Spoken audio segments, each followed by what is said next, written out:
So let's talk about cup drinking and straw drinking.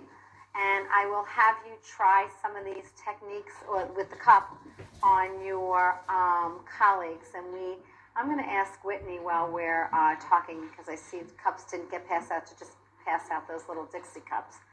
So again, positioning, you need to be in a well-supported, seated position for cup drinking. I start cup drinking at a very early age. And the reason I do is because I would like to see children off of a bottle between 12 and 15 months of age. I don't mind if they're breastfed for a longer period of time, but so many of the children that I work with have really strong tongue thrusts, and I would really like to get them in that 12 to 15 month time to start weaning off of a bottle. And my experience has been, if I don't introduce a cup until 12, 13, 14, 15 months, it takes a really long time to get them onto the cup. So if I start cup drinking in that 5 to 6 month period of time, and I give them the experience, not that it's nutritive, I give them the experience of drinking out of a cup, then I'm going to be better able to get them on a cup as they get a little bit older, and I want to make it nutritive. And as I said to you, earlier, nutrition always comes first, okay? So if I am working with a baby, I probably, in that 6 month period of time, I probably am going to start with the baby on my lap. I keep putting my baby away and then taking her out. So I'm going to come over here and sit down and show you the position that I would use for cup drinking. And those of you who are in the back may have to stand up again, because I'm going to use my body as a chair. Again, I want to keep the baby in a well-supported position. I want to keep the baby in neutral flexion. I don't want the baby to go into extension. I want to keep the hands at midline. And I probably am going to have to provide jaw, lower lip support, because the baby shouldn't have stability in that 6 month period of time. So my body, I'm going to tuck the baby in. So the tush is like right in between my legs. I'm going to have the baby up against my trunk, and then that finger under the jaw, finger under the lower lip, I'm going to use. And then I have a hand free, and I'll just show you. We're not really up to this yet, but I'll show you that I do one sip, one swallow, one sip, one swallow. But did you notice I didn't move the cup? The reason I didn't move the cup, so I did one sip, I rolled it down and did one swallow. One sip, I rolled it down and did one swallow.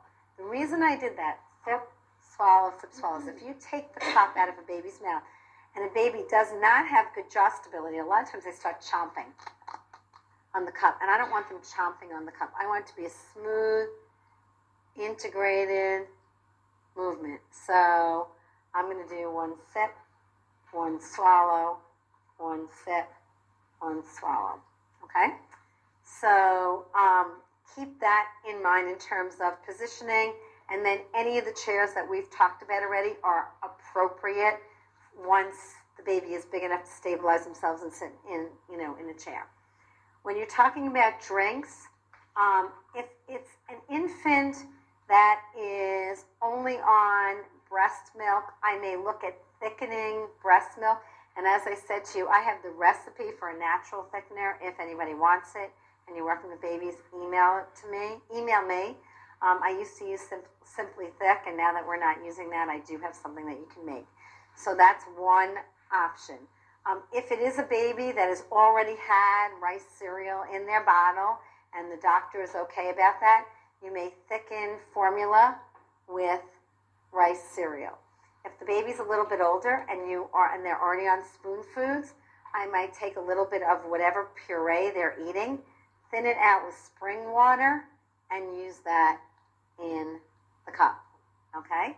So those are some suggestions for drinks. And again, as kids get a little older, I shared with you yesterday, I don't know if this was during the class or after with the questions, but there's a recipe for a fruit shake in the back, and a lot of times I will use yogurt, whether it's a cow-based yogurt, a soy-based yogurt, coconut milk yogurt, whatever the child is on, with fruit, maybe strawberries, bananas, whatever, and some ice in a blender. And I make like a healthy fruit shake, and it's also a thickened liquid. It addresses a nutrition issue, it addresses the thickness issue, it addresses the cold issue, giving more information, and I'll do one sip, one swallow with that. Okay, my utensils, when I first introduced cup drinking, are cutout cups. Why? Remember with the spoon we went side to side so we could get lip closure, tongue retraction? These cups, you can go like this and get side to side. Obviously, you're not going to be able to do that with your cups. The other thing is, if you think about a regular cup, when you're drinking from when you're drinking from a regular cup and the liquid gets low, what do? Put your head, and I want to keep our kids in neutral flexion. So like this, they don't have to go into extension. I'm telling you, we needed a camera just for you. Right. So, and obviously as your kids get a little bit, I have had some fathers that say to me, I don't want my son drinking out of a pink cup, but they are different colors for different sizes. So as the child gets bigger, they get to go from pink to blue. So even though the boys have to drink out of a pink cup, eventually the girls get to drink out of a blue cup. And if you're working with an adult population, you can use the green cup as well. Now, the one thing I want to tell you is once kids are independent, these don't work anymore. Because what happens is the first time the child flings this onto the floor, you are not going to be mom's favorite therapist anymore, okay? So then I want to look at a recessed lid cup, and I'll show you two options. This is the Infitrainer, and for kids that have been on a bottle, they're used to holding something like that. There's a slow, medium, and fast flow, so you put the liquid in, you can turn this so that you can determine how fast it's coming out. The problem with this is it doesn't really work with thickened liquids so well. It really works better with thinner liquids, but this is one option. The other option is a recessed lid cup, and again, it has handles, so for your kids who don't really have bilateral coordination, it helps to get their hands in to midline, okay? And it's recessed, so they're not going to have to go way into, although there are some kids that go like this. But, if you can get them here, it is recessed so that they don't have to go into extension to swallow. Okay, so those are some options. And you know what? When I'm working with little kids, I have to tell you, whenever I'm traveling, I go into Toys R Us, I go into Babies R Us, I go into, other stores that have infant things, and I'm always looking for cups. Around the holidays, Starbucks and sometimes Dunkin' Donuts also have recessed lid cups in child size. This year they had like Christmas and Hanukkah ones. So if you can find those and get those when you can, buy them. Walmart sometimes has them. So I'm always looking. It doesn't always have to be a therapeutic cup, but I'm always looking for the size and shape that makes sense. And when I do, I just buy a bunch in my office. Yes?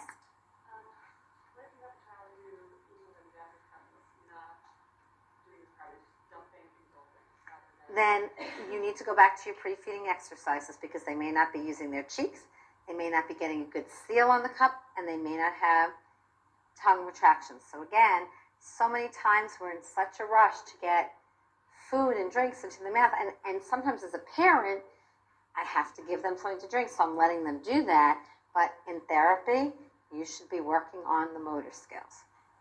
Okay? Yeah, what I might do is I might thicken those liquids so they're not doing as much gulping. So that might be your answer, thickening liquids. Okay? Okay, so those are some options in terms of cups. And again, when I'm doing support for cup drinking, I can do that V from behind that we have been talking about. One sip, one swallow, one sip, one swallow, or you can do the C from in front. Okay? Before you do that with each other, I'm going to show you straw drinking, and then if I forget, don't let me forget to show you fork feeding and talk to you about the transition to foods from the hierarchy, because I forgot to do that, so don't let me forget. Okay, so how do you teach straw drinking? By the time I usually start straw somewhere between 10 months and a year of age. If I have a child that has such a strong tongue protrusion, I've done cup drinking, and I just cannot get that tongue in the mouth, I might take a break from cup drinking and do straw drinking, and you saw that with Adiel. His tongue was so far out of his mouth, and he had such a strong tongue protrusion, I'm like, quick decision, no cup, let's go right to the straw. Like you heard his father say to me, did you see enough? Like I saw enough after the first sip. Okay, so with the straw, sometimes I will do like a baby shake in here. Sometimes I'll do some of the fruit shakes I told you about. Sometimes I'll do a puree thinned out with liquid, a little bit of water. And sometimes I'll just do water, okay, depending upon the child's motor skills.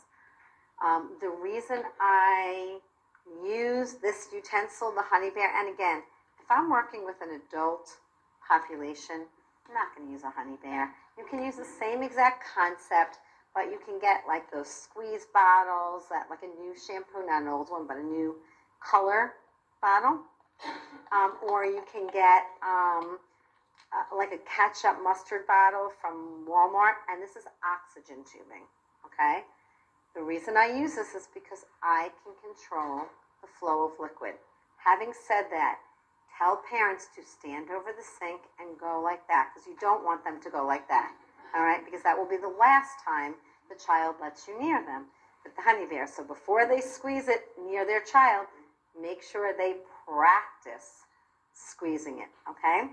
I will tell you, if you're using a Honey Bear, you usually need to fill the liquid up about halfway, or else it's really hard to have the control, and you really need to have graded control. So if you don't, go see your OT and work on grading before you do this with your child. Okay, placement. If I can go right to the middle of the mouth, I'm going to do that.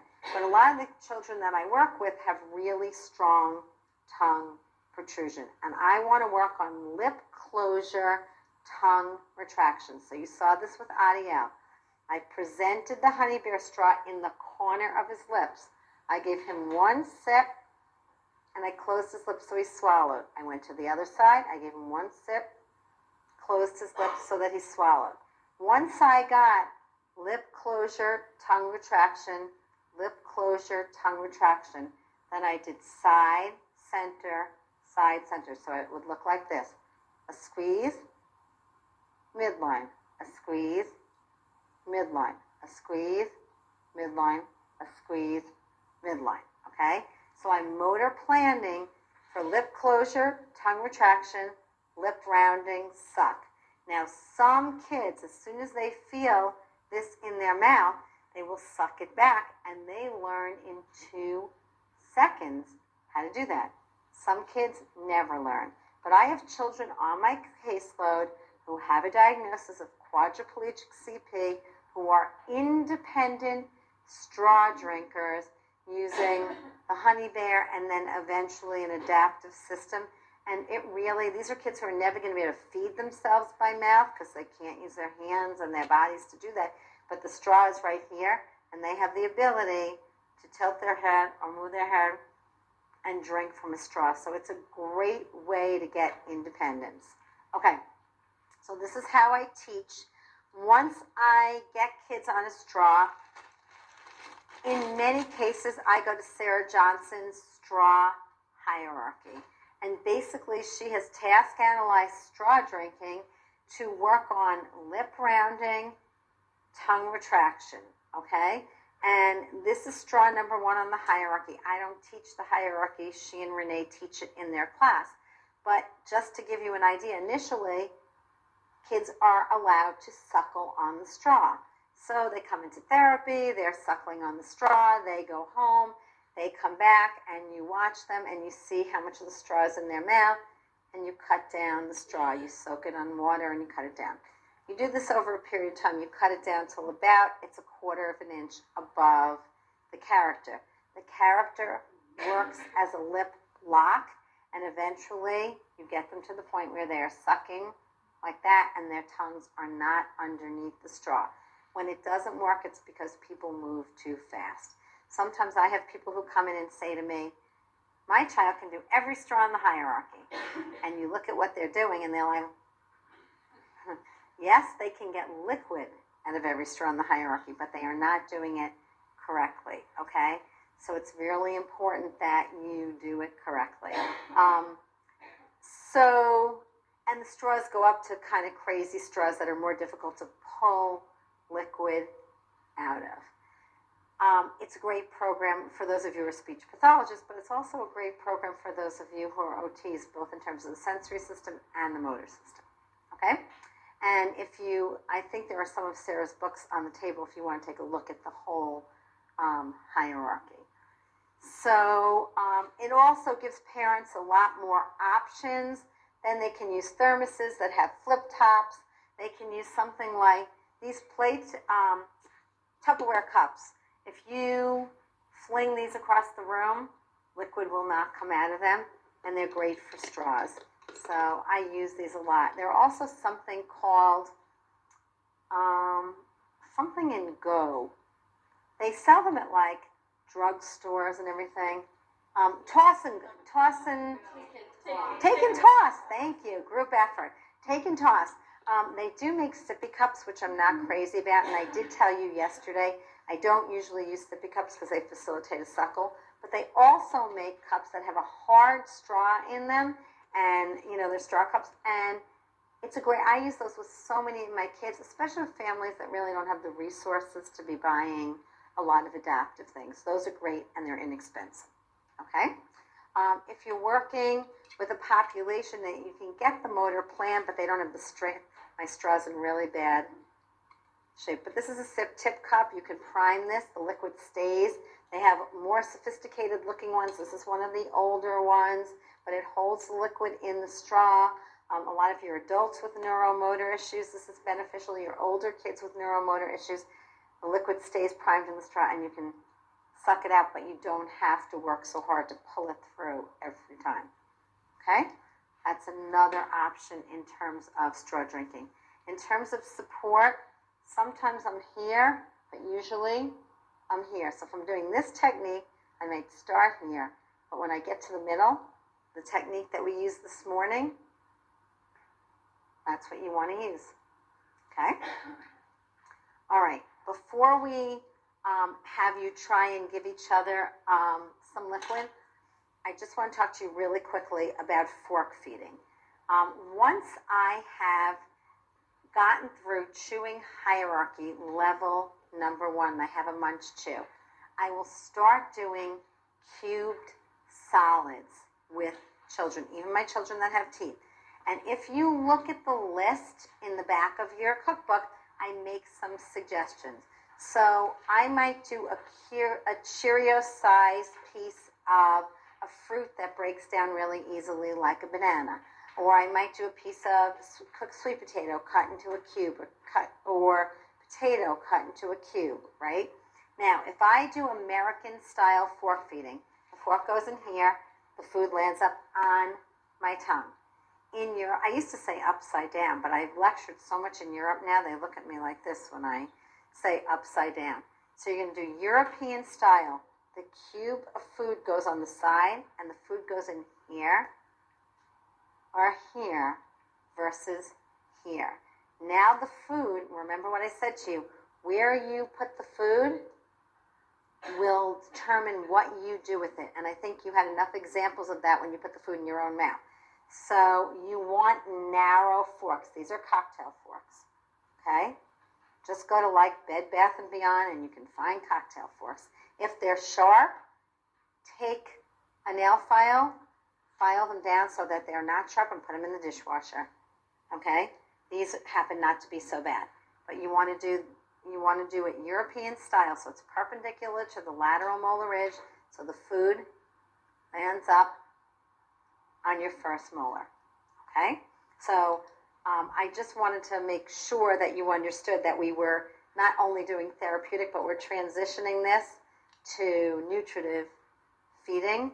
And if you look at that list, it's not like you have to go from one to the next to the next, but it kind of gives you an idea of a progression of cube foods and a progression of chew foods, okay? And I tend to do fruits and vegetables cut into Cheerio or Fruit Loop size cubes as my first foods once I get them chewing, okay?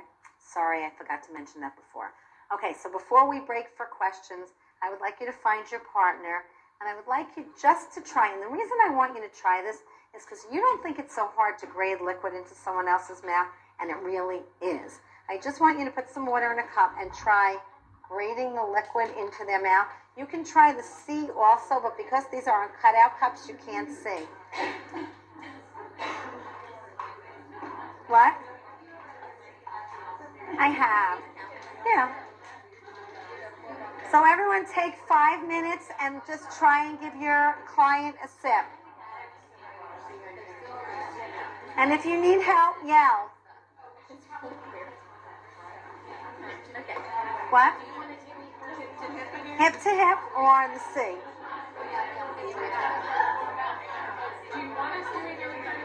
Either or, hip to hip or C, but what I really want you to get at this is grading, how much you have to pour it in. You can do both, either or both. I just want you to get how much you have to grade the liquid. Okay? The C from... Okay?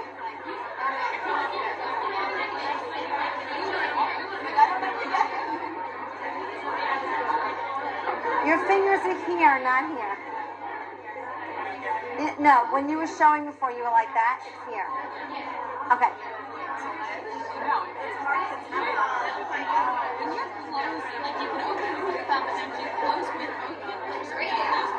It's jaw, lower lip, jaw, lower lip, jaw, lower lip.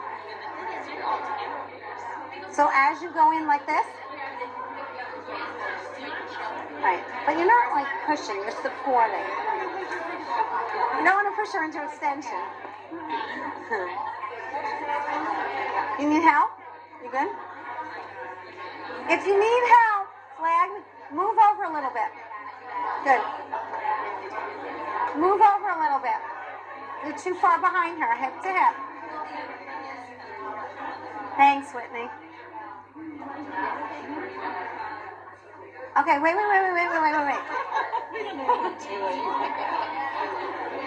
Jaw, lower lip.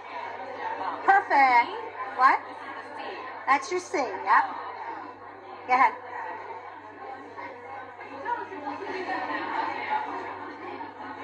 Okay, that's a perfect example of grading.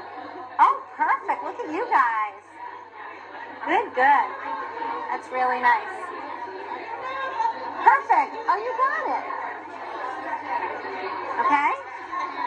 What? Which one? That. This. Right. Where's her water? Are you a righty or a lefty? Okay, your right hand should hold the cup, your left hand should support. Okay? Go ahead. Okay. Now, would you do that? That's exactly the point. How would you know how much water? Little tight. Stand up so you can see, even though... And as you do that, give her lip closure. Okay. See what you just did there? Okay. Go. So wait, let me do this. Come up here. Come up here and breathe. You didn't fail. Come up here. Well, yeah, both of you. Come on over.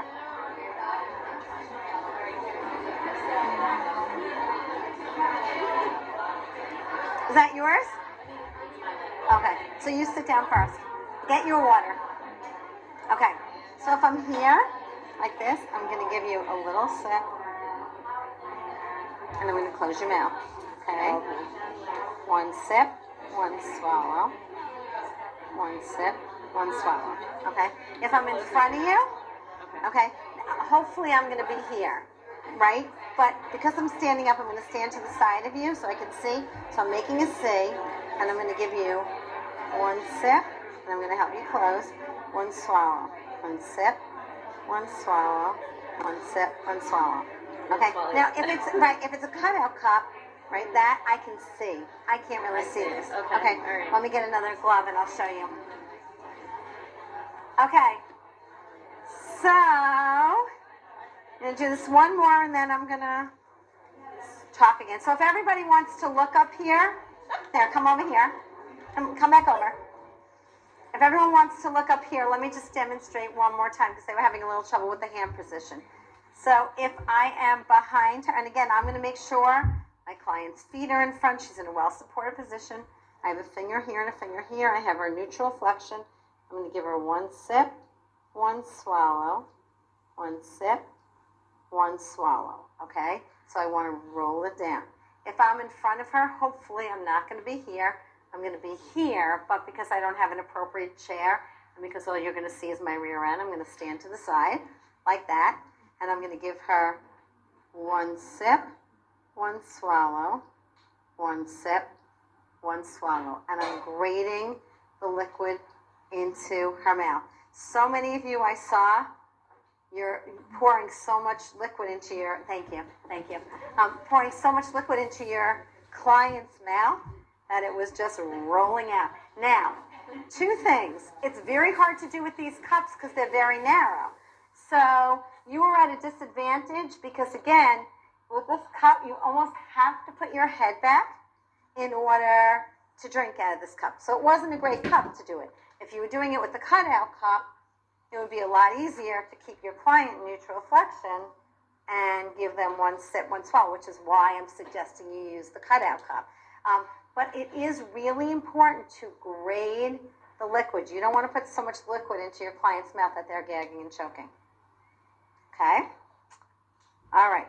So we are at the end of the program. Thank you so much for the last 2 days. I really appreciate you being